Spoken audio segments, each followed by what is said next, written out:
I've been using this for a while now, so I figured I would share some thoughts. This is the kind of electric bike I reach for when I want something that feels steady, has enough power to handle my route without drama, and can deal with rough pavement, loose gravel, and the random curb cut that shows up when you are just trying to get across town. It is not a small, light bike you casually carry upstairs. It is more for people who want a sturdy ride, more comfort over broken roads, and the option to take the long way home without stressing about hills. The first thing I noticed when I rolled it out for the first time was the stance. Those 20-inch fat tires make it look wide and planted, and that is pretty much how it rides. On regular streets, the tires take the edge off cracks and patches that would usually make me tense up on a thinner tire bike. On loose surfaces like gravel, it tracks more predictably than I expected. It does not feel twitchy. I am not saying you can ride carelessly, but I felt like the bike was helping me stay upright instead of constantly asking for tiny corrections. This bike is heavy. Mine is right around the point where I do not want to lift it unless I absolutely have to. Moving it around a garage or a driveway is fine. Getting it into the back of a vehicle is possible, but it is a two-step process and I have to plan for it. When I need to park it somewhere tight, I feel that weight. The upside is that once I am rolling, the weight matters a lot less than I expected. On the road, it feels solid, not sluggish. It feels like it wants to keep going in a straight line, which I like for commuting. In terms of build and feel, it comes across as practical. The frame feels stiff, the welds look clean enough to my eye, and nothing on mine arrived loose or rattly. After a few rides, I did go back and recheck bolts and fittings like I do with any new bike. I had to make small tweaks to the handlebar angle and seat position to get it comfortable for my body. I am about 5 feet 9 inches, and I was able to get a natural pedaling position without feeling stretched out. The step-through frame also mattered more than I thought it would. When I have a backpack on, or I am stopping frequently in traffic, it is just easier to get on and off without doing that awkward swing over the rear.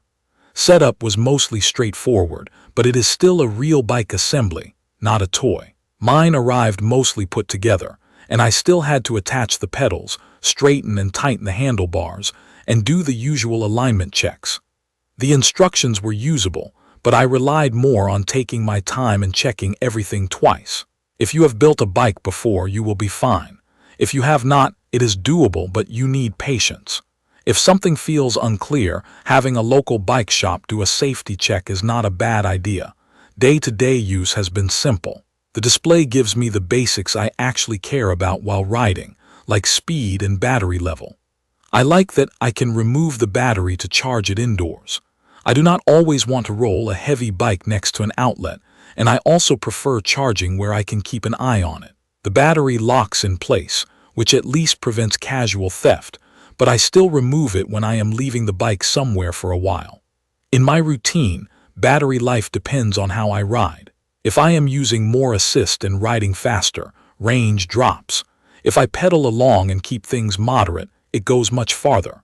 On my typical mixed rides, I have been landing in a range that feels realistic for errands and commuting without charging every single night. Power is the main reason someone would consider this model, and in real use it shows up in two places, starting from a stop and climbing.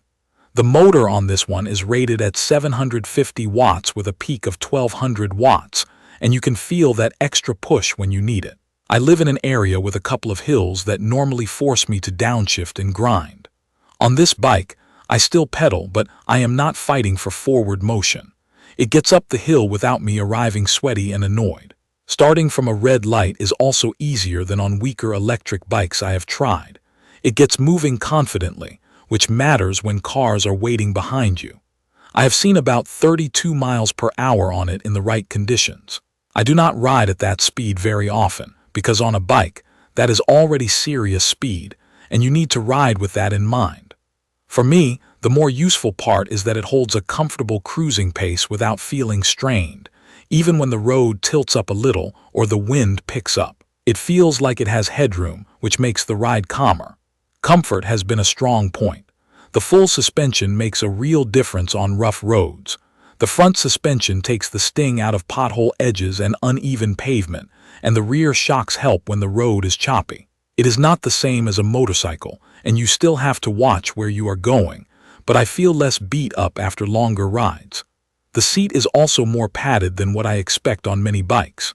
I still adjust it carefully because fit matters more than padding, but it has been comfortable for my normal ride lengths. Braking has been consistent. It uses hydraulic disc brakes, and on my rides they have felt controlled and predictable. I can stop smoothly without that sudden grab, and when I need a faster stop, the bike slows down with authority. With a heavy electric bike, good brakes are not optional. I did a few practice stops in an empty area just to learn the feel, and I recommend anyone do the same. Lighting is adequate for being seen, and it helps you see what is directly ahead.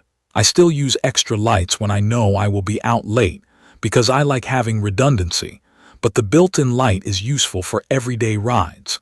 The reflectors also help from the rear. One practical thing I ended up using more than I expected is the rear rack area. It is sturdy, and it works for carrying a bag or strapping down a small load. It can also be set up to carry a passenger with the right accessories. I tried it with another adult once, and you definitely feel the extra weight, especially when starting and stopping. The bike handled it, but I rode more cautiously, gave myself more space, and kept speeds lower because that is just the responsible way to do it. If you are planning to carry someone regularly, you need to think about comfort, foot placement, and stability, not just whether it moves. Now for the limitations I noticed. The big one is still weight. If your living situation requires carrying a bike upstairs, this will be frustrating. If you need to lift it onto a rack frequently, you will want a plan and probably help. The size is also something you feel in tight storage spaces. Another thing is that fat tires can feel a little slower to steer at very low speeds compared to narrow tires. I got used to it quickly and I like the stability, but it is a different feel. Also, because it can go fast, it asks more of the rider.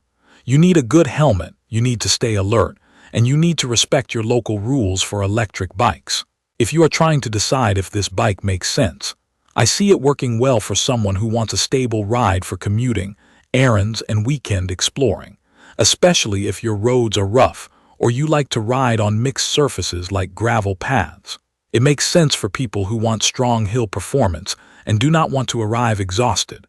It makes less sense for someone who needs a lightweight bike they can carry easily or store in a small apartment hallway. After spending real time with it, my overall impression is that it is a solid, capable electric bike that prioritizes stability, comfort, and usable power. It has a few trade-offs that come with its size, but on the road, it has been dependable and easy to live with once it is set up correctly. I will share detailed information about the Fucare Libra 1200W fat tire electric bike in the comments section. Everyone, thank you for watching.